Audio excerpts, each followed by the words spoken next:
The most dangerous fake people rarely begin with disrespect. They begin with warmth. They remember your name too quickly. They laugh a little too easily. They make you feel seen before you've even decided whether you trust them.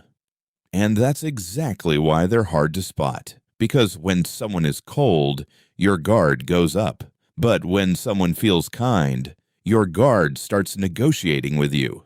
At first, it feels like chemistry, or luck, or finally meeting someone who just gets you.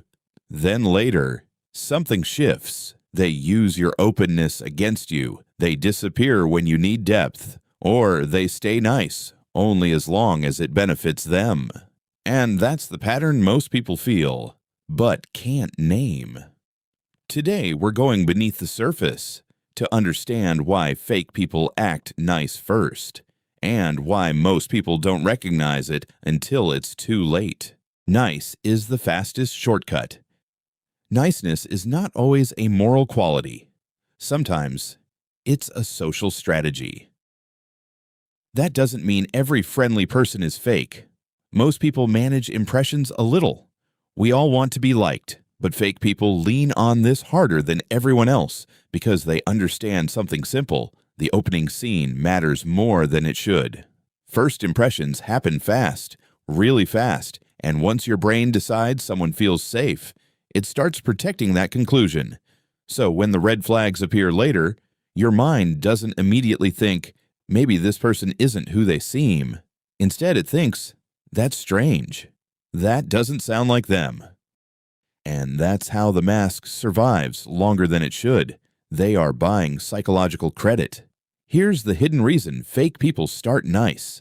They're buying access. A compliment, a favor, extra attention, small things, nothing that looks dangerous. But together, they create emotional debt. You start feeling that saying no would be rude, questioning them would feel unfair, pulling back would make you look like the bad person. Think about that coworker who praises everything you do, then suddenly asks for a huge favor, or the person who makes you feel uniquely understood, then starts asking for more trust than they've actually earned. That early kindness wasn't random, it was leverage built in soft lighting. Social skill is not the same as sincerity. This is where things become difficult, because fake people are often socially skilled. They notice your insecurities, they notice your hopes, they notice your need for reassurance, and they adapt. They don't just act nice, they customize the niceness. That's why it feels almost magical at first.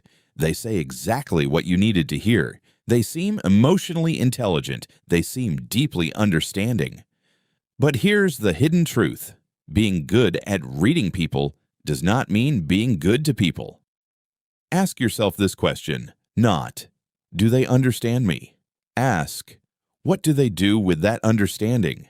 Because insight in the wrong hands becomes precision. Why the mask slips later. The reason fake people seem amazing at the beginning and disappointing later is surprisingly simple. Performance is expensive. It takes energy to stay charming, to stay attentive, to stay agreeable, to stay emotionally available every single day. Eventually, the act becomes difficult to maintain, and once they feel secure, the pressure drops. That's when the cracks appear. Small at first, then impossible to ignore. They become dismissive in private, but charming in public. They lose curiosity once you're attached. They stop being generous when nobody is watching. And suddenly, you meet the version of them that was always there. The two tests that reveal the truth. So how do you protect yourself without becoming cynical? The first test is simple. Stop measuring people by intensity. Measure them by consistency. A fake person often makes a powerful first impression. A real person makes a reliable fourth impression. Watch how they treat people who can't benefit them. Watch how they treat waiters. Watch how they speak about absent friends. Watch how they behave when nobody important is watching. The second test is a boundary, a small one. I can't tonight. I'd rather keep that private. Let's slow this down. Healthy people adjust. Fake niceness often doesn't. And that's when their reaction becomes more revealing than their charm. What real kindness feels like.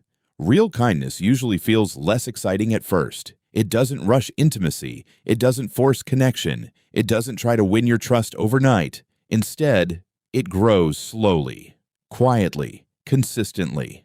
Real kindness survives inconvenience. It survives disagreement. It survives the moment when admiration disappears. That's the difference between sincerity and flattery. Flattery wants access. Sincerity wants truth.